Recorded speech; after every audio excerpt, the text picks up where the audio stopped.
Back to entertain you, Gary Nemig and Bill Hastings, Tulsa World Sports columnist.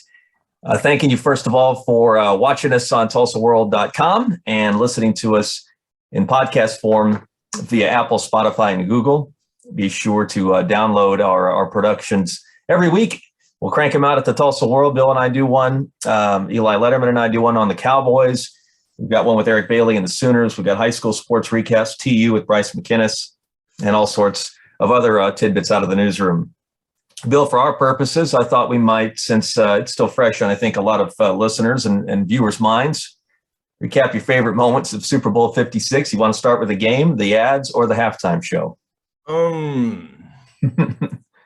Halftime show, a lot of chatter on social media about it, as there always is. I thought it was fine. I thought it was really good, actually. And, it was funny, too. I saw from a lot of people, I won't rat anybody out, but about how they brought in these dinosaurs, who were in their prime 25 years ago and da-da-da. And I'm like, how many times have we seen rock and roll acts who haven't had a hit on the charts in 35 years, and they do the Super Bowl halftime? I thought the halftime show was cool.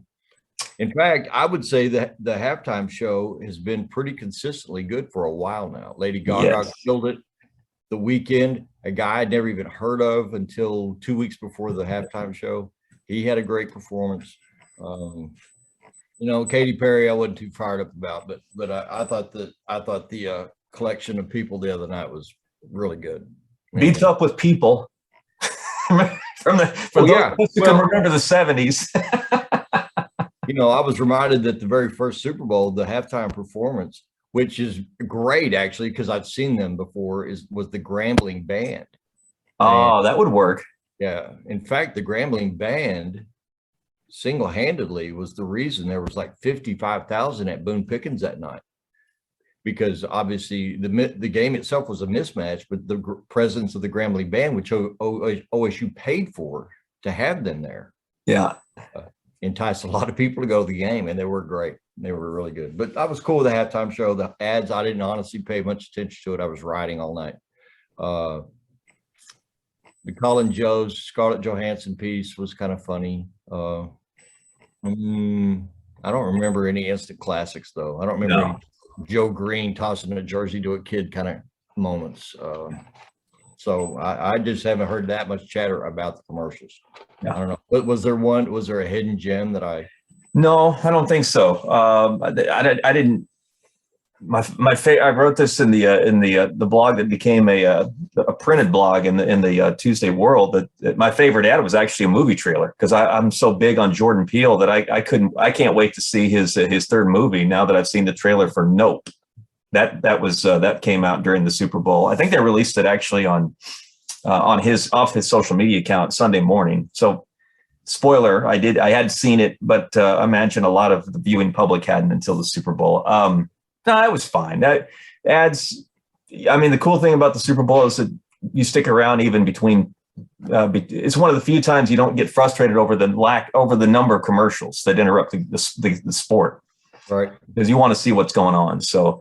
My favorite commercial in recent years probably was the Steven Tyler car commercial, where he got, as today's Steven Tyler got into it, who's 70 something years old now, and he gets into a car on a racetrack, shoves it in reverse, and drives like 200 miles an hour in reverse around the track. And when he gets out, he's gone back in time to 22-year-old Steven Tyler, and he gets out of the car. And of course, did you see the LeBron talking to LeBron? Yeah, that was okay. It was sort of like, it was sort of like that with Steven Tyler. I thought that was a cool commercial, but nothing the other night. And I would look up just to see if something was drafty, and it was the usual dogs eating Doritos kind of. Nah, the game itself, I don't know. I mean, in the moment, some people hailed it as a classic. Come on, man. It had an interesting finish, but not a classic. No. And NFL was kind of a victim to its own recent amazing games, Kansas City, Buffalo. I mean, there's no way you were going to have a Super Bowl on that level. No way. I mean, the law of averages suggested that the NFL was due for a fairly average game, and we got an average game with a decent finish. I was rooting for that's what I was started to root for, Bill, as the game went on, was the finish. Went in, as we talked about last week, went in pulling for the Bengals just because of Zach Taylor, a guy that I used to cover when he was in high school. And they were a great story. I mean, out of nowhere comes this remarkable Cinderella run. And, I'm in the Burrow. I think he's okay. And then as the more the game wore on, and since we've been used to spectacular finishes, we've been spoiled by these NFL playoffs. That's kind of whoever had the ball. I was just hoping they'd go down and score, just so we'd have some drama down the stretch of the game. So yeah, I'm like you. I thought it was a good game just because it was dramatic. Upon reflection, it's interesting. I thought because Aaron Donald made the two obviously decisive plays there at the end that he might get the MVP, without realizing what Cooper Kupp had done over the course of the game. On even further review, I actually think that maybe Matt Stafford deserved MVP for putting the ball where Cooper Kupp could catch it, especially during that game-winning drive. And even that, if you're going to scoff at the two interceptions, well, one was a drop, and the other one was a play that he was trying to make something happen with a deep ball into the end zone. I didn't think his receiver was Jefferson, I think, on the throw. Yeah. I thought he could have made a more competitive play at the 50-50 ball. So not that Stafford cares, not that the Rams and their legion of fans care, but I actually thought maybe he might have gotten the haul there as MVP. I don't know if Cooper Kupp won it by one vote over one or both of the others. Right. Really a split, close vote. I don't know. But, they did lose Beckham and typically you've got two really dependable go-to guys one on each side of the field. You lose Beckham and Cooper Kupp. That last drive, that do or die drive, he was amazing. He was great. So, I mean, I didn't have an issue with it, but I would have been happy for Donald to get it, or certainly for Matt Stafford to get it. I've liked Matt Stafford since he was at Georgia, actually. Saw him play against Oklahoma State when he was at Georgia. And I was dazzled then, and he's been a nice pro in a bad situation for a long time. So happy for him to get out of Detroit, go to the Rams. Now you've got in consecutive Super Bowls, home teams, literal home teams winning in their home venue, winning championships. So, and now we get into the weird offseason with the Aaron Rodgers drama and the Kyler Murray drama now, and the, who knows what the Cowboys will do. Although the Cowboys have already scored a victory by keeping Dan Quinn. That's right. Big time score for Dallas. And, so now the NFL takes 15-minute break and starts the draft machine and the draft propaganda. So here we go with the NFL never takes a break. No. Takes a break. Cardinals host next year, don't they? If we're looking for a third straight team winning on the home field, I think doesn't Phoenix host Glendale? Is that right next year? I think so. I think that's right. What about the Cowboys trading Prescott to the Cardinals straight up for Kyler Murray? Would I do it? Man, I heard a show early this morning, and there was some chatter about what could you get back for Kyler Murray now that he and the Cardinals are apparently at odds. And one guy did actually mention Dak, and before that I hadn't thought about it. Straight up, a slightly younger Kyler Murray, who has a pretty amazing history in that stadium, AT&T. I mean, right? Oh man. I've seen enough of Dak to know that I just don't trust him to get it done in the most important moments. But I haven't seen enough of Kyler to know that he can. Mm-hmm. You know what I mean? In January games. But would I make that deal? Just for the sake of seeing Kyler Murray in a Dallas uniform? Throwing to CeeDee Lamb? Yeah, I'd do it. Mm-hmm. What do you get? It's just football, man. Now that you've really got me thinking about it, yeah, I'd make that trade. Yeah. And how does Kyler Murray perform behind that offensive line when intact is really good in Dallas? That's true. That's right. Yeah, we could see it. We'll see.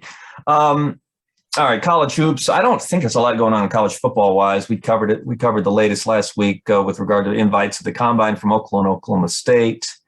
I mean, there was the lure of the alumni in the Super Bowl. Mixon played well. P. Ryan did in his 2 opportunities got stuffed twice. That wasn't a good look.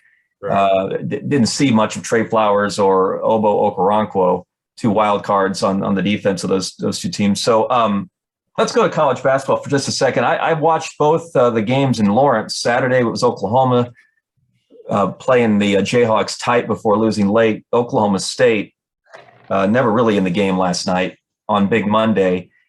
They'll be playing, I think, a week from Saturday in Norman.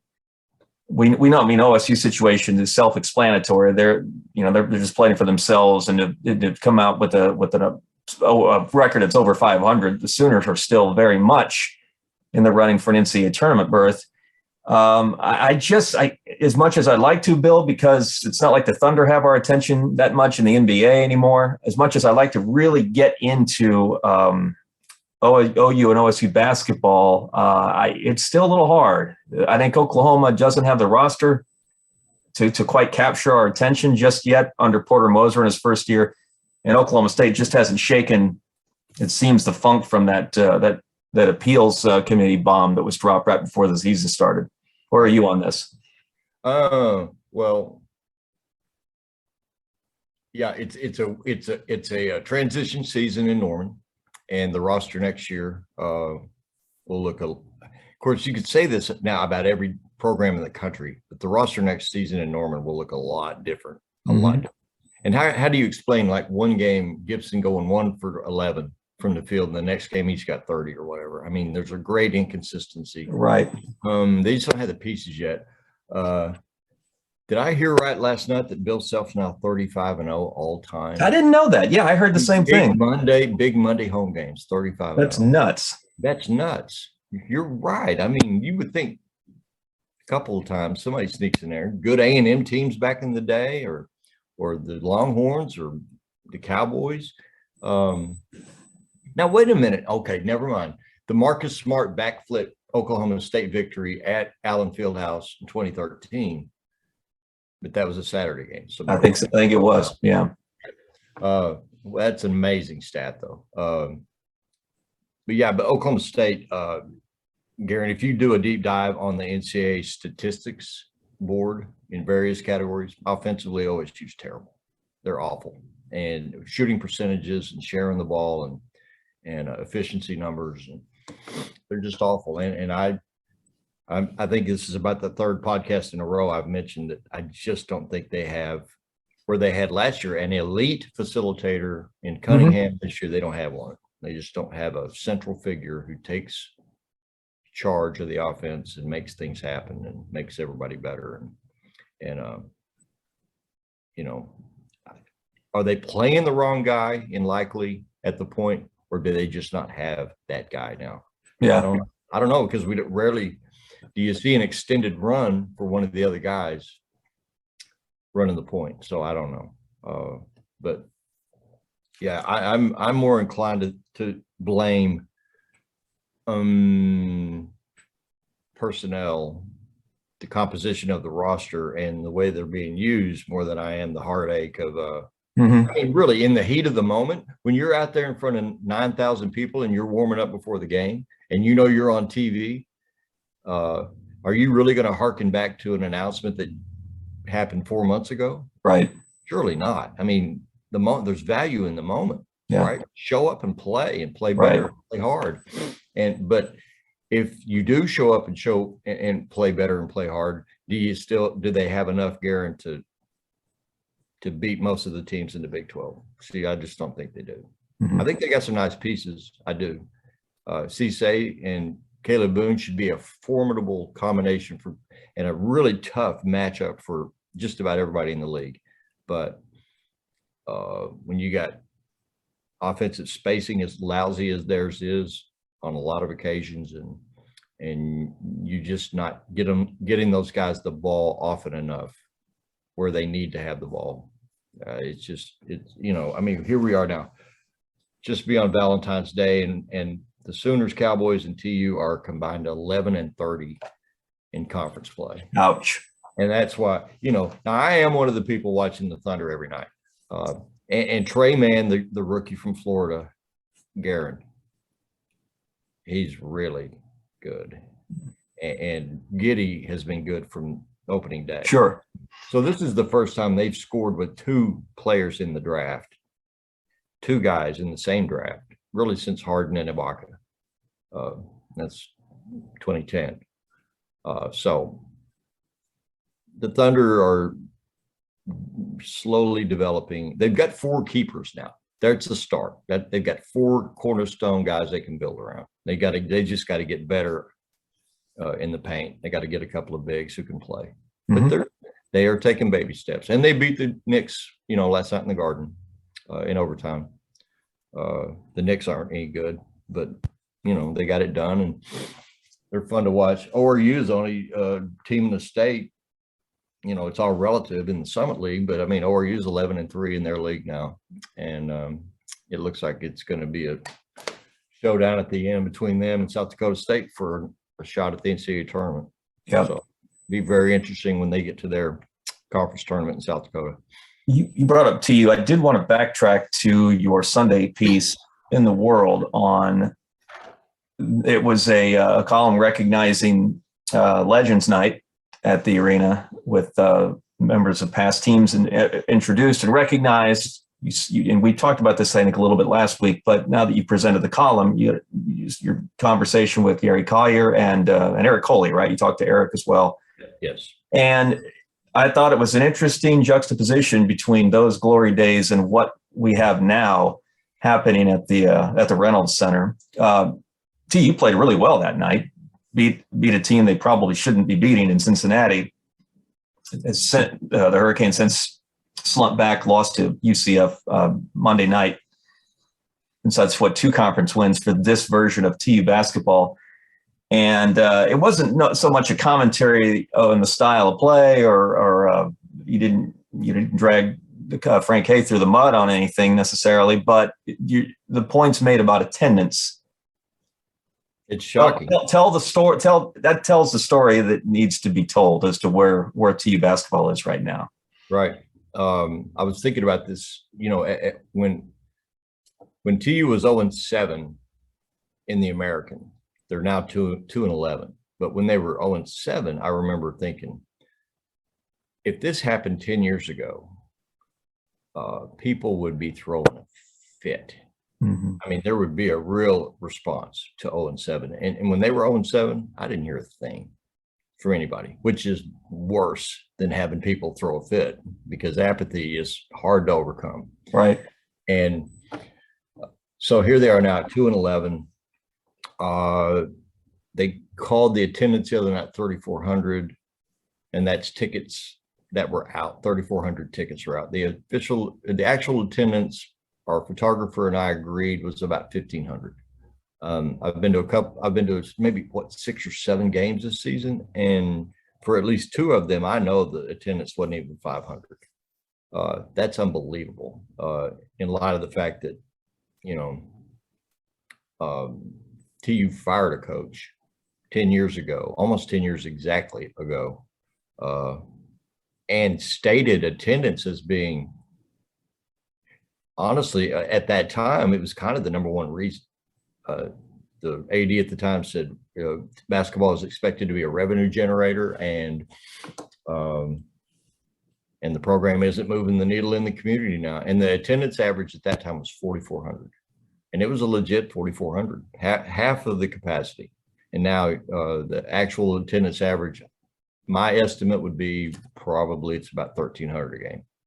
And so what happens after the season, I don't know. Frank's got 1 year left on his contract, 1 more season after this on his contract. And but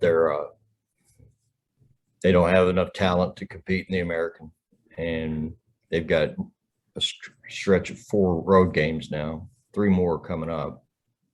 So you're looking down the barrel of 2-14, unless they can have a magic night here or there, make shots. But Anthony Pritchard, freshman from Webster, is a really nice player, Garen, and he's definitely a keeper and a cornerstone guy.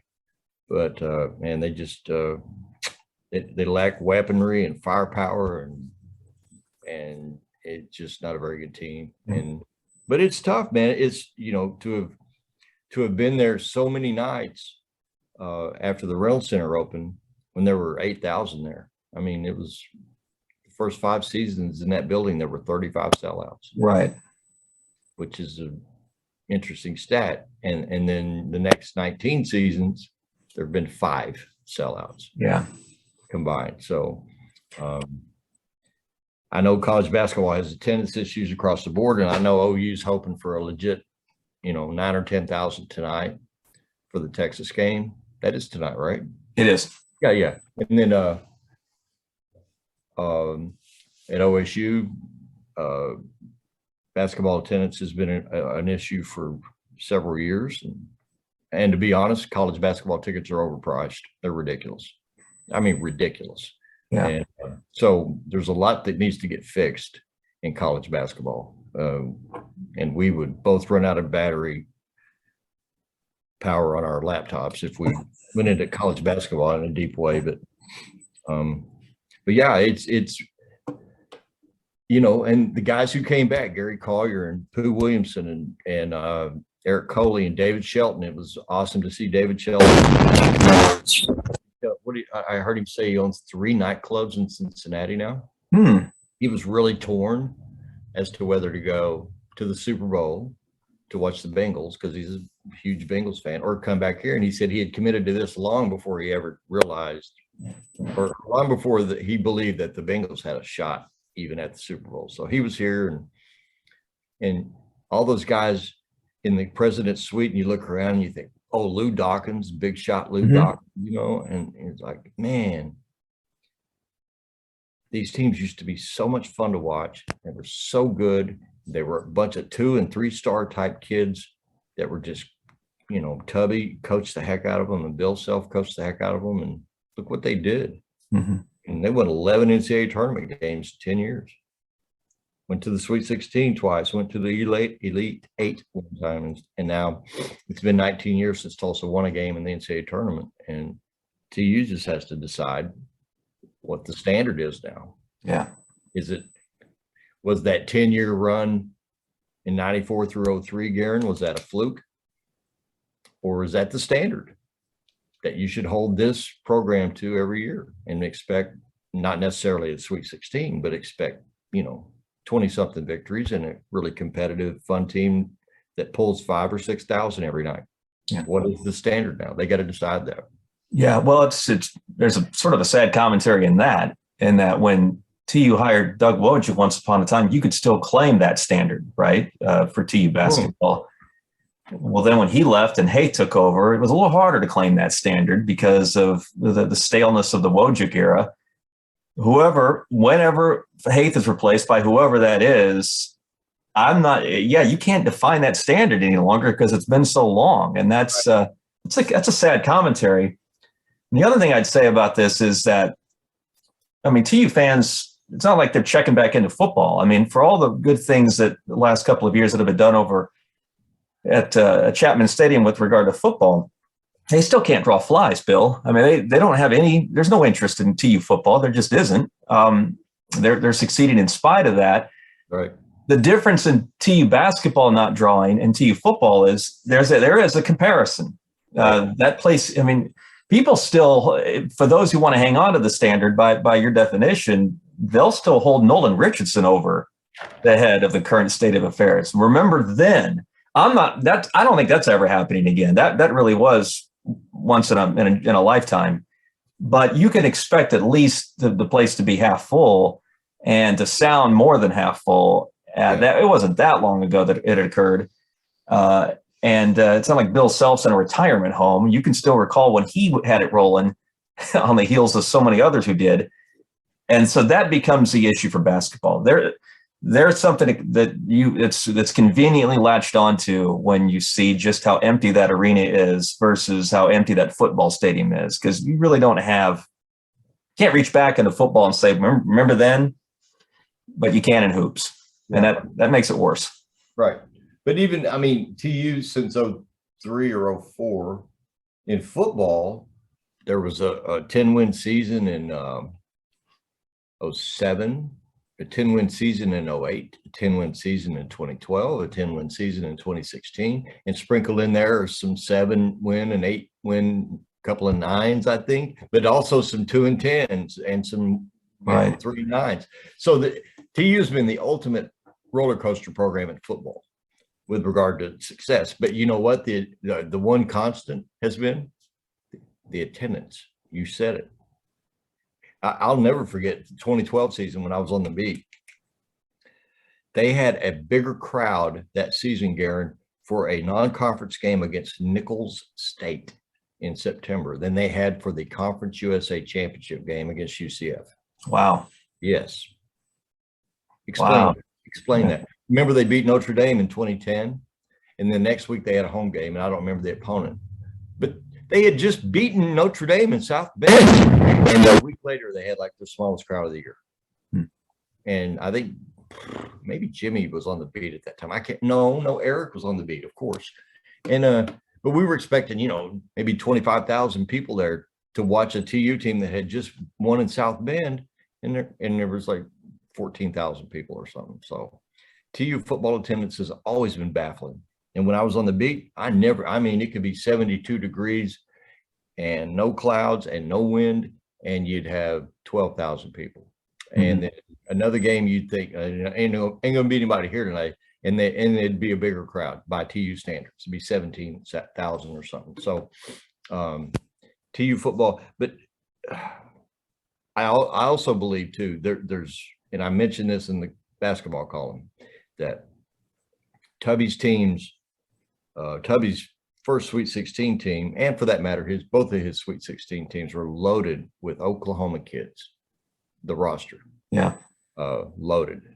I mean, Shea Seals and Pooh Williamson and Kwanzaa Johnson and Jeff Malum and forgetting a couple. Ray Poindexter in '95, and whose daughter's on the TU basketball team now. And then Bill's team, good grief, Dante Swanson from Wagner, Marcus Hill from Booker T, Antonio Reed from Booker T, bunch of kids. Anyway, and so now over an 8-year period for TU to have signed only one Oklahoma high school athlete, that's Anthony Pritchard. I mean, I am amazed, especially now that I saw so much high school football this last football season. I'm amazed that TU doesn't more aggressively recruit Tulsa County, because there's players everywhere. Jack Puckett at Bixby, a linebacker at Bixby. I don't know that he even got a look for TU. And you want me to believe he couldn't help Tulsa? Oh, he's one of the best players. He's one of the best players I've ever seen in Tulsa. Just the most clutch kid, and never misses a tackle. And you think, why in the world would Tulsa not want this guy? I see guys like that all the time. And in basketball, to a lesser extent, because there's not as many of them. But I do think it would help TU to have more of an Oklahoma identity on their basketball. I mean, the women at TU, like half or 2/3 of the women's roster on a pretty good team are from Oklahoma. And of course, they're not drawn very well either. But I do think it would help the men's basketball program and football to have a few more. I mean, if you're going to roll the dice on a 3-star kid from East Texas, go get that same kid from Tulsa County, and they're going to develop the same. You're going to get the same player, except you might put 8 or 10 or 15 more butts in the seats. If the kid is from,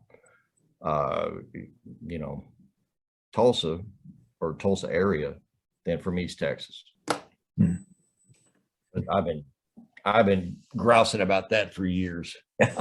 But especially now that I have a better feel for the Right. depth, for the depth of talent in this market. And you just think that kid could play for Tulsa, and that kid too. And Bixby alone, there's probably 8 kids in the senior and junior classes coming up who could play at Tulsa. We'll see how many of them end up there. Well, Bixby's loaded. Garrett, real quick on Bixby. All right, so Braylon Presley's done. Amazing career he's done. They're not going anywhere.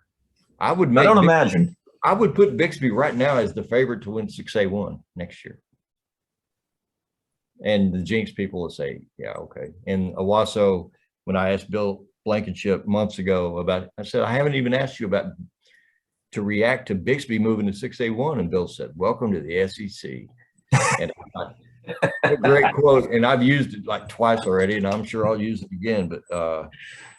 But I'm telling you, man, Bixby is a machine. I'm just glad they're at 6A1, man. That's all at least, all right. At least there's something halfway interesting about their games now. Maybe. I assume that Union, Owasso, and Jinx, Broken Arrow can at least get to halftime and have people care about what happens after that outside of parents. Right. The difference is, like in 6A2, most of their opponents have 10, 12, maybe 15 pretty good players. Right. And then in 6A1, Jinx, Union, those Owasso, BA, those teams probably have 25 pretty good players. That's the difference. Yeah. And I'm not saying Bixby has 100 pretty good players. I'm just saying. I know what you're saying. But the combination of Bixby being so unbelievably well coached. How did we get off on high school football? I have completely twisted this up. It's Oklahoma, man. It always gets back to football. Right. But Bixby is so well coached, and that community is so committed to football. And that you'd say, well, what does that look like? I'm telling you, their off season, I should go write about what they do in the off season, because it is grueling. It's like Jerry Schmidt first year at OU, grueling all the time. And you know why they do it? Because they like those championships, and because they know if they don't show up for those workouts, the guy behind them will take their job. But even without a Presley, now they do have a Presley coming in next year as a 9th grader, Braden Presley, but this will be the first time in a few years they haven't had, Brennan or Braylon to make plays for them. And so I'm actually kind of weirdly looking forward to spring football. And really it's obviously a very newsy spring football at OU with Coach Venables. Sure. Yeah. But and kind of at TU and OSU, you've got established quarterbacks and some changes with the staff, certainly new defensive coordinators at TU and OSU. That'll be, and Derek Mason will be obviously a very important guy for them. So I guess that's what you talk about when you're when the Hurricane, Sooners, and Cowboys are 11-30 in conference play. You play the football card. So you do that, or you watch YouTube highlights of Josh Giddey making passes all over the court. So you watch the 1983 Bedlam game. That what you got on? Yeah. Yep. I'll resume it here in a bit. Happier days. Well, we'll see what happens with the Sooners and Longhorns tonight in Norman. And we'll talk about that, as well as if nothing else, go watch Max Asmus make 25-footers while you still can. That's what I would advise a basketball fan in Tulsa to do. Go out to ORU and watch Max while he's still here. Well, yeah, and I mean, go to ORU and kind of sample the new and improved Mabee Center. Mm-hmm. They did a very impressive renovation. Yeah. Of course, the parking area out there for media, where we always park to go in, that's all taped off and fenced off because of the construction of the new Mike Carter practice facility that they're building. And that's going to be amazing when they get it done. But ORU is a lot of fun to watch. Absolutely. And, and they've you can't replace a player like Kevin O'Banner, who's had a nice season for Texas Tech, but they seem to have adjusted to life without O'Banner, and they're really good at it. And they've got 6 at home before their conference tournament, and it's an inexpensive ticket. And honestly, the energy in that building right now quadruples, at least quadruples what I'm sensing at the Reynolds Center right now. And so I know that the TU people are just at their wits' end to figure out what do we got to do. And I should say this. I got an email yesterday from a reader, and he said in response to the TU attendance column, and he said, it's interesting. He's a small business owner. He's a TU grad. His wife is a TU grad. His top 2 employees are TU grads. And he has been a season ticket holder for football for 20 years. And he said he has never been contacted ever one time about purchasing basketball tickets. And I forwarded that information to Rick Dixon, and Rick said, give me his name and number. And I think Rick called that guy to do some relationship work. I hope so too. And that's mind-boggling. That sounds like an administrative breakdown. Crazy. Yeah. So anyway, I'll quit rambling about football and Oklahoma. Always good to talk football. Well, yeah. I mean, so I'm telling you though, Bixby at Owasso in the first real tackle football game in Oklahoma this year. It'll be Bixby at Owasso. And I think they'll move it to a Thursday night. And the last I heard, they were negotiating to have it televised on ESPN. And Bixby's going for 50 in a row. So that's a pretty good first football game of the year for the state of Oklahoma. Sounds like we'll be talking football next week. That's what it sounds like. Yeah, we'll see. We'll see what happens. All right. Thanks very much for tuning in, folks. Again, whether you watch us or listen to us via Apple, Spotify, or Google, we'll keep cranking it out. Garen, for Bill, have a good week, and we'll talk to you soon.